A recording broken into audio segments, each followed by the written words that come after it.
Olá pessoal, bom dia, tudo bem? É provável que a gente esteja vivendo a maior manipulação midiática aí talvez da história da humanidade, né? Maior estratégia de engenharia da opinião pública que a gente pode estar vendo, né? Eu não estou falando de Brasil, estou falando a nível global, tá? Hoje em dia a gente já sabe de todas as informações erradas que foram passadas sobre tudo isso que está acontecendo no mundo aí, nesse ano tão inusitado e polêmico, né, como é esse ano de 2020.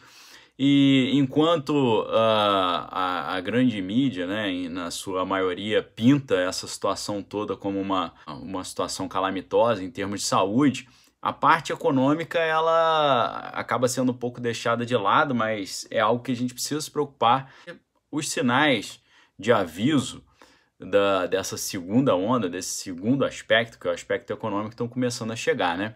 Numa videoconferência oferecida pela Fiesp, né, que é a Federação de Indústrias do Estado de São Paulo, o presidente Bolsonaro disse o seguinte, né, lá na frente os problemas vão começar a acontecer, né, caos, saques, supermercados, obediência civil, e ele fala, não adianta querer pedir a ajuda das Forças Armadas, porque não vai ter gente para dar conta, né, de tanta coisa, né? E falando que o povo vai estar na rua por estar ali com fome, né? E ele diz que quando o homem está com fome, ele não tem razão, né? Ele perde a razão. E, além disso, o presidente também vem alertando que vai faltar dinheiro para pagar os servidores públicos. Ele disse que lembrou, dentro desses encontros e dessas falas, né, que o Brasil está quebrado, né?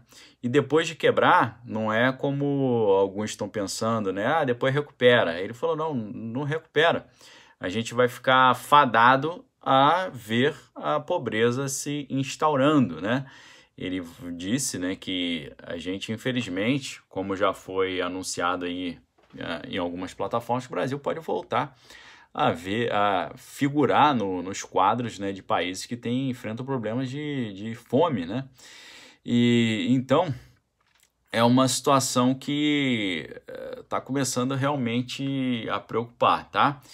Ele falou que tem que pensar sobre essa questão das políticas públicas, sobre a maneira de lidar com essa crise, porque senão realmente teremos uma situação calamitosa, né, no futuro próximo, né?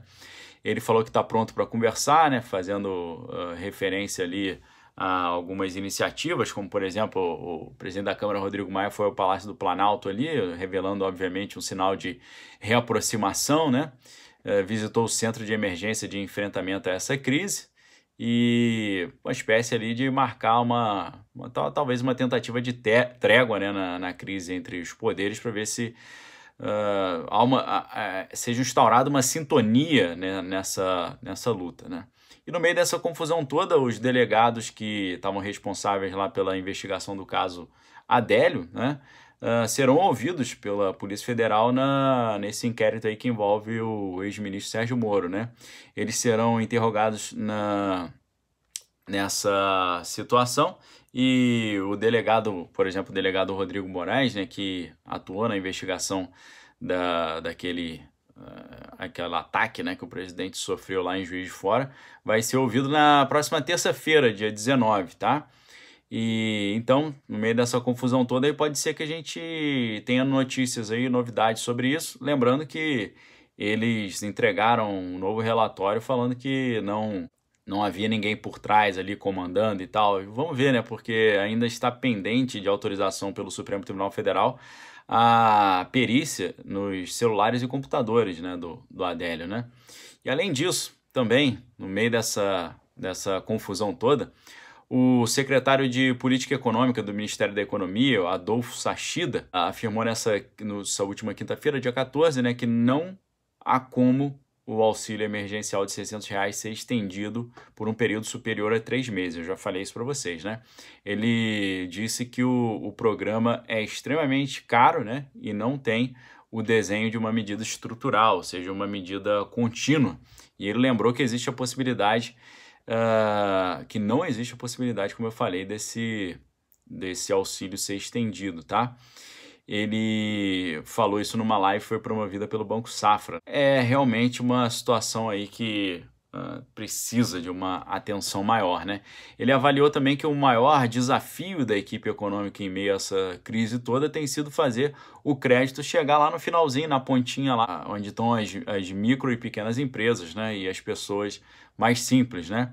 Porque para as micro e pequenas empresas, a expectativa é que isso aconteça após a sanção na próxima semana de um projeto aprovado no Congresso chamado PRONAMP, tá? Para viabilizar esse projeto, o Tesouro vai fazer um aporte ali de 15,9 bilhões ao FGO, que é o Fundo de Garantia de Operações, né, que é administrado pelo Banco do Brasil. Esses recursos vão ser utilizados como uma espécie de garantia na oferta desses empréstimos, né, no momento que os próprios bancos estão receosos de abrir esses empréstimos para esse público por medo, obviamente, da inadimplência, né, uma vez que muita gente está perdendo emprego, as empresas e tal, né? Com relação ao misterioso vídeo, né, que o pessoal vem falando, parece que saíram alguns trechos ali que estão gerando interpretações diversas, né?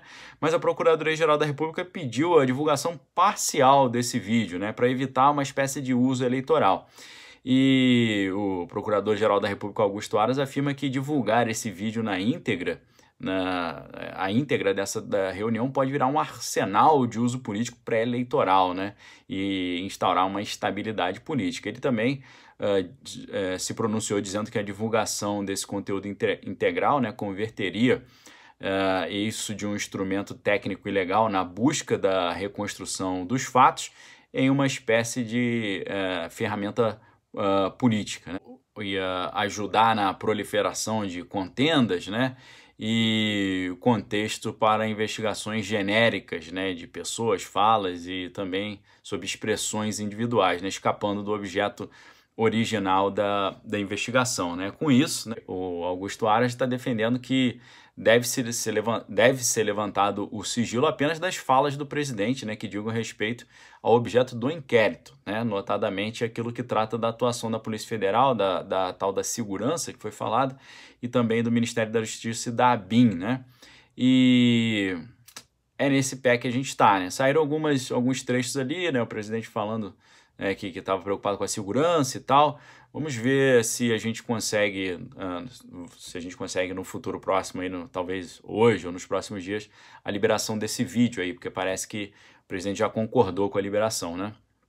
Antes seriam só poucos minutos, né? Mas o presidente falou que ele é favorável à liberação de cerca de 20 minutos de conteúdo. Vamos aguardar aí.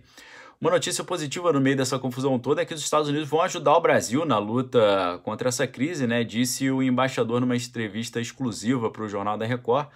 Além de um fundo de R$1 milhão já anunciado para a população vulnerável da Amazônia, o apoio norte-americano também envolve empresas americanas que atuam no Brasil, né? O embaixador disse que as empresas americanas vão continuar apoiando muito generosamente os brasileiros com doações diretas, com também a ajuda na transformação da base industrial para produzir o que precisa hoje aqui no Brasil, continuando a dar empregos para milhares de brasileiros, né? E o que a gente pode ver nessa crise toda final, né, é que todas as bases de produção que estavam lá no território chinês, né, a gente sempre viu as coisas ali fabricadas lá naquela região, pode ser que os Estados Unidos, dentro dessa mudança do cenário geopolítico agora, pode ser que eles transfiram essas plantas de fabricação, nessas grandes indústrias e fábricas, transfiram de lá para o Brasil, né? Pode ser que o Brasil acabe virando o novo polo produtor desse serviço que antes era feito lá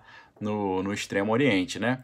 Inclusive, ele deu um depoimento interessante dizendo que ele, na sua visão, ele minimiza a previsão de que o Brasil vai sofrer um grande impacto na economia com essa crise toda e garante que os Estados Unidos manterão apoio aí ao Brasil constantemente, né? Estamos diante de uma situação talvez aproximando ao limite e precisamos falar da segunda onda, né? Não adianta esperar quebrar tudo para poder começar a pensar sobre isso.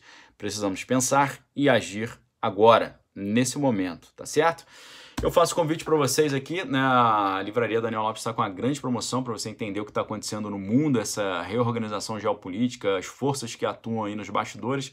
Esse livro é excelente, do Partido das Sombras ao Governo Clandestino, David Horowitz, 40% de desconto, saindo de R$ 39,90 por R$ 23,94. Pensando também no grande cenário internacional, Tem esse livro aqui também, Estados Unidos e a Nova Ordem Mundial, com 50% de desconto, debate do professor Olavo de Carvalho com Alexandre Dugin, de R$ 54,90 por R$ 27,45.